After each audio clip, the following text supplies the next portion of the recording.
લોકોએ ઘરમાં 10 દીવા કર્યા, ઘરની બહાર 10 દીવા કર્યા, જબરી જબરી માતાઓ બેહાડી છે, નથી બોલતી, નથી કામ કરતી, એક નાનું ટાપુ નથી કરતી. ચોખા ખાય છે, લાપસી ખાય છે, સુખડી ખાય છે, ચોખાએ ખાય છે, અને કલેજાના ધૂપાઈ લેતી હશે. તોય આપણે બેસાડી ત્યારનું એને વિનંતી કરીએ છીએ, એને આજીજી કરીએ છીએ, તું રાજી થા, તું રાજી થા, અમને આમાંથી બહાર કાઢ, અમારું દુઃખ દૂર કર, અમારું આ કાર્ય અટક્યું છે પૂરું કરી આલ. નથી બોલતી, નથી જવાબ દેતી, નથી કામ કરતી, બસ દીવા બાળ્યા કર્યા, બાળ્યા કર્યા, બાળા કર્યા. એની પાછળ 12 મહિના, 2 વર્ષ, 5 વર્ષ દીવા કર કર્યા, માં જવાબ નથી આલતી. એવા હારી ગયેલા હોય, થાકી ગયેલા હોય, દીવા કરીને તૂટી ગયેલા હોય, અને કામ ના થયું હોય તો મારા જેવી મશાણી મેલડીને પહેલી ગોત હું મેલડી છો. કોઈના બાપના હાથમાં ના આવું એ મેલડી છો. હું 52 મહાનની મહાણી મેલડી છો. ભલભલી માતાઓને હાથે લઈ નીકળી છો. પણ તમારી હોય તો પૂજજો, તમારા પૂર્વજની હોય તો દીવો આલજો, તમારા પૂર્વજની ભક્તિ કરીને ગયા હોય તો બેહાડીને પૂજજો. વધારાના દીવા કરતા નહીં. કાલ મરી જશો, આ દીવા રહી જશે, અને દીવા રહી જશે એટલે વસ્તીને ખબર નહીં હોય કે આ દીવા કોના હતા, આ માતાઓ કોની હતી. આ વર્ષો દર પેઢી દર પૂજાતી જશે. વસ્તી દુખી થશે. માતા તો છે જ નહીં, આ ખાલી દીવા બાળ્યા. બાકી મેં કીધું છે કે તમારી કુળદેવીના 21 મંગળવાર કરો, સુખડી ધરાવો, આરતી કરો, તમને સપને દર્શન દે ને એ ભગવતીઓ બેઠી છે, મને ઓળખો ને તો ઓળખાય. આજે કોઈ મને એમ કીધું કે માતાજી અમારા જીવનમાં દુઃખ છે, અમારે શું તકલીફ છે, શું અમારાથી એવા શું કર્મ થઈ ગયા, શું પાપ થઈ ગયા, શું ગુનો શું ભૂલો થઈ ગઈ કે અમે ડૂબતા જઈએ છીએ, દુઃખમાંથી બહાર નીકળતા નથી. રોજ નવો દુઃખ અને દર્દ અને રોગ આયા કરે છે. અને હું કદાચ કહું કે ફલાણી માતા આવી છે, એ તને દુઃખ દે છે, એને વાળવી પડશે, તો માસ્તર મને 5 લાખ હાલવા વાળા પડ્યા છે. હું મેલડી છું. કેટલા? 5 લાખ.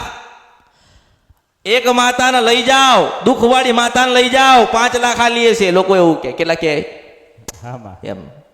આમાંથી માતાજી એમને બહાર તો કાઢશે ને, દુઃખમાંથી દૂર તો થઈશું ને. આ રાત પડી અને ધોળ્યા, દિવસ પડી અને ધોળ્યા, આ કમાઈને લાયા અને ખર્ચો થઈ ગયો, મગજ કામ હવે કરતા નથી. હવે તો ભક્તિ કરવાનું મન થતું નથી. તો કદાચ આવા વિચાર થતા હોય ને તો પહેલી મેલડીને યાદ કરજો. હું મેલડી છું.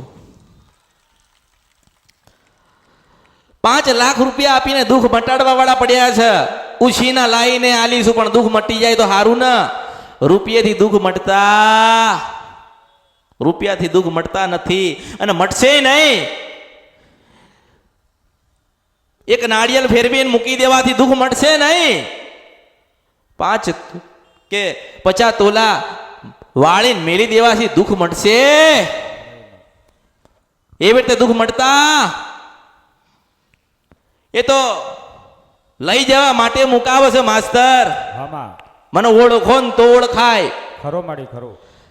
આ તો વાળીને મેલવું પડશે. એટલે 2 લાખનો દાગીનો મુકાવા. કેટલો મુકાવા પટેલ? 2 લાખ. હા, માતાજીને જામીન જોઈએ છે. માતાજીને ઉભા રાખવા પડશે. માતાજીને તો વ્યવહાર જોઈએ. 2 લાખનો દાગીનો લીધો, વસ્તી પરથી વાળ્યો, મૂકી દીધો. જાઓ 6 મહિનાનો વદાળ. કેટલો? 6 મહિનાનો. 6 મહિનાનો વદાળ.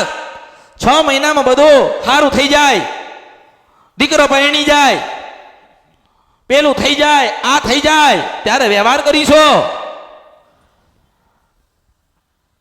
અને પછી કદાચ 6 ના 8 મહિના થાય ને કામ ના થાય ને પટેલ, હવે મૂળો તો પડ્યો છે, બાધા તો પડી છે, એટલે બીજે તો જવાય.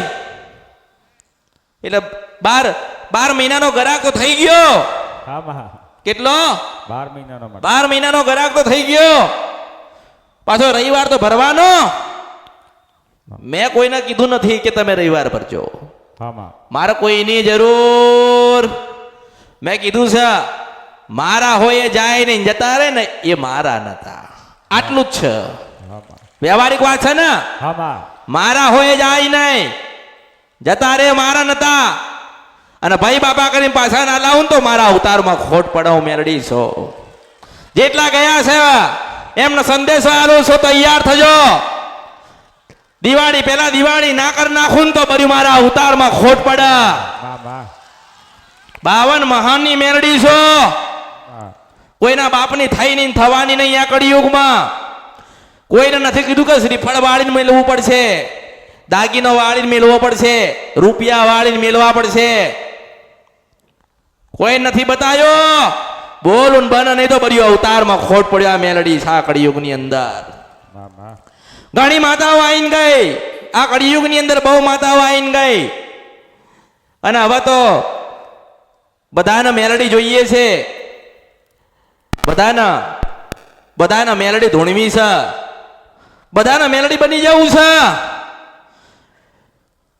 મેલડી ખોટું હું તો દરેકને કહું છું કે મારું જોઈને કોઈ શીખતા નહીં,